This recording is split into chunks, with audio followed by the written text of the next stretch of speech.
दोन भाऊ एकाच घरातून राजकारणात आलेले, अनेक वर्ष वेगवेगळ्या वाटेत चाललेले, नंतर अचानक निवडणुकीच्या तोंडावर एकत्र आले आणि कार्यकर्त्यांना वाटलं की आता चित्र बदलणार. पण अवघ्या काही आठवड्यात पुन्हा कुजबूज सुरू झाली. राज ठाकरे यांनी एकनाथ शिंदेंची घेतलेली भेट, स्वीकृत नगरसेवकांवरून निर्माण झालेला वाद, मनसेची नाराजी, ही फक्त राजकीय हालचाल आहे का, की ठाकरे बंधूंच्या युतीत खरोखरच तडे पडायला सुरुवात झाली आहे? नेमकं काय घडतंय पडद्यामागे आणि या सगळ्याचा मुंबई महानगरपालिकेच्या राजकारणावर काय परिणाम होणार, या सगळ्यावर आज आपण सविस्तर चर्चा करणार आहोत. नमस्कार, मी स्वप्नील आणि आपण पाहता त्याचं काय महाराष्ट्र. राज्यातील महानगरपालिका निवडणुकीच्या पार्श्वभूमीवर ठाकरे बंधू एकत्र आले तेव्हा अनेकांना वाटलं की महाराष्ट्राच्या राजकारणात एक नवा अध्याय सुरू होतोय. वर्षानुवर्ष वेगळ्या वाटेवर गेलेले दोन भाऊ एकत्र येत आहेत. ही फक्त भावनिक घटना नव्हती, ती एक मोठी राजकीय हालचाल होती. विशेषतः मुंबई महापालिकेवर वर्चस्व मिळवण्याच्या लढाईत ही युती निर्णायक ठरू शकते, असा अंदाज राजकीय विश्लेषकांनी वर्तवला होता. कार्यकर्त्यांमध्ये उत्साह होता, मतदारांमध्ये कुतूहल होतं आणि विरोधकांमध्ये सावधपणा. पण राजकीय चित्र इतकं सरळ राहत नाही. निवडणुकीनंतर अवघ्या 2 महिन्यात काही घटना अशा घडल्या ज्यामुळे या युतीवर प्रश्नचिन्ह निर्माण होऊ लागलं. सर्वात मोठी चर्चा झाली ती राज ठाकरे आणि एकनाथ शिंदे यांच्या भेटीची.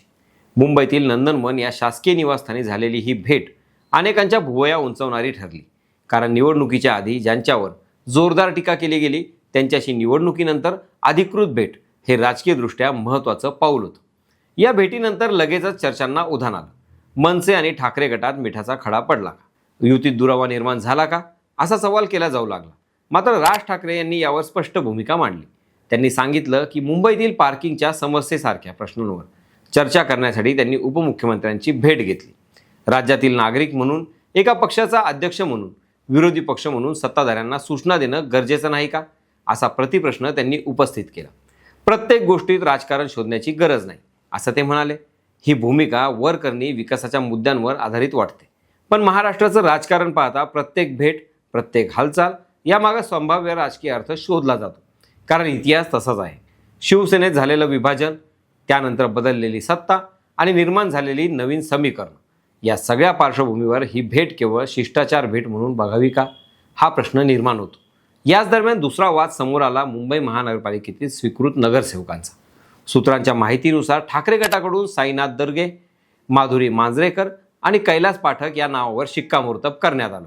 28 फेब्रुवारीला अधिकृत घोषणा होणार असल्याचं सांगितलं जातं. पण इथेच मनसेची नाराजी समोर आली.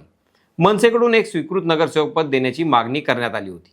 मनसेचे गटनेते यशवंत किल्लेदार यांनी ही भूमिका उघडपणे मांडली होती. मात्र तीनही जागा ठाकरे गटाने स्वतःकडे ठेवल्यानं मनसेला स्थान मिळालं नाही, अशी चर्चा जोरदार रंगली. राजकारणात प्रतिकात्मक जागांनाही मोठं महत्त्व असतं. स्वीकृत नगरसेवक पद हे केवळ पद नसतं, ते युतीतील सहभागाचं आणि सन्मानाचं प्रतीक असतं. त्यामुळं ही जागा न मिळाल्याने मनसेमध्ये अस्वस्थता निर्माण होणं स्वाभाविक होतं. मनसेचे नेते संदीप देशपांडे यांनी सोशल मीडियावर केलेली पोस्ट कोत्या मनाच्या प्रवृत्तीकडून स्वीकृतीची अपेक्षा ठेवू नये, ही अप्रत्यक्ष टीका म्हणून पाहिली गेली. त्यामुळे दोन्ही पक्षातील तणाव उघड झाला. दुसरीकडे ठाकरे गटाकडून संयमाची भूमिका घेतली गेली. किशोरी पेडणेकर यांनी सांगितलं की उद्धव आणि राज हे दोघेही पक्षप्रमुख आहेत. एका घरातील 2 वेगवेगळ्या पक्षांचे नेते आहेत. चर्चेतील तपशील सर्वांना माहीत नसताना घाईघाईनं भाष्य करणं योग्य नाही. ही भूमिका जरी सौम्य वाटत असली तरी तिच्यातूनही एक संदेश जातो की सर्व निर्णय अंतर्गत पातळीवर ठरवले जातात. या सगळ्या घटनांमध्ये अजून एक महत्त्वाची गोष्ट घडली. आदित्य ठाकरे आणि राज ठाकरे यांची भेट. या भेटीमुळं तणाव निवळण्याचा प्रयत्न झाला का, की फक्त संवाद टिकवून ठेवण्याचा प्रयत्न, हे स्पष्ट नाही. पण या सगळ्या हालचाली एकाच काळात घडल्यानं राजकीय वातावरण अधिक तापलं आहे. आता या सगळ्याचा व्यापक राजकीय अर्थ काय?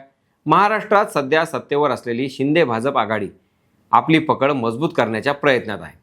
अशा वेळी विरोधकांमध्ये जर मतभेद निर्माण झाले तर त्याचा थेट फायदा सत्ताधाऱ्यांना होऊ शकतो. विशेषतः मुंबई महानगरपालिकेसारख्या प्रतिष्ठेच्या लढाईत प्रत्येक जागा, प्रत्येक मत हे महत्त्वाचं असतं. ठाकरे बंधूंची युती ही केवळ 2 पक्षांची नव्हती, ती भावनिक पातळीवरही लोकांपर्यंत पोहोचली होती. बंधू एकत्र आले हा संदेश कार्यकर्त्यांना प्रेरित करणारा होता. पण जर या युतीत सूक्ष्म तडे पडले तर कार्यकर्त्यांच्या मनात संभ्रम निर्माण होऊ शकतो. मतदारांनाही प्रश्न पडू शकतो की ही युती टिकाऊ आहे का? इतिहास पाहिला तर ठाकरे कुटुंबात राजकीय मतभेद नवीन नाहीत. मनसेची स्थापना, त्यानंतरच्या निवडणुका, मतांचं विभाजन, या सगळ्याचा परिणाम शिवसेनेवर आणि महाराष्ट्राच्या राजकारणावर झाला. आता पुन्हा एकदा तेच चित्र तयार होतंय का, की फक्त तात्पुरता तणाव आहे? राज ठाकरे यांची प्रत्येक वेळी राजकारण शोधू नका ही भूमिका एक बाजू आहे, पण राजकारणात प्रतीकं, संकेत आणि वेळ यांना फार महत्त्व नसतं. निवडणुकीनंतर लगेच शिंदेंनी भेट, त्यानंतर स्वीकृत नगरसेवकांवरून वाद, या सगळ्यामुळं संशयाचं वातावरण निर्माण झालं आहे.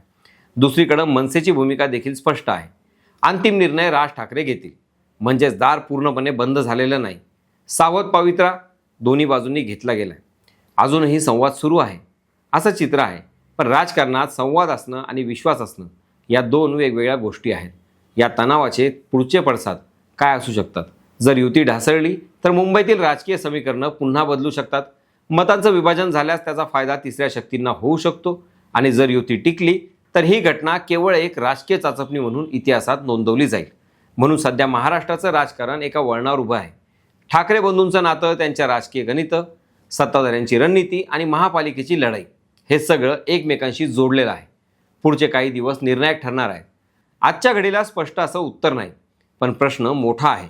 ही केवळ गैरसमजुतीची सावली आहे की महाराष्ट्राच्या राजकारणात पुन्हा एकदा मोठा बदल घडण्याची चाहूल? ठाकरे बंधूंची युती अधिक मजबूत होईल की या तणावातून नवं राजकीय समीकरण जन्माला येईल? याच प्रश्नांची उत्तरं पुढच्या काही निर्णयातून मिळतील. ठाकरे बंधूंची युती ही तात्पुरती राजकीय गरज आहे का, की भविष्यात महाराष्ट्राच्या राजकारणात मोठा बदल घडवणारी कायमस्वरूपी आघाडी ठरणार आहे? तुम्हाला काय वाटतं कमेंटमधून नक्की सांगा. बाकी राजकारणाच्या आखाड्यात आपली नजर कायम असणारच आहे. तेव्हा कुठेही जाऊ नका, पाहत राहा, सबस्क्राईब करा. त्याचं काय महाराष्ट्र.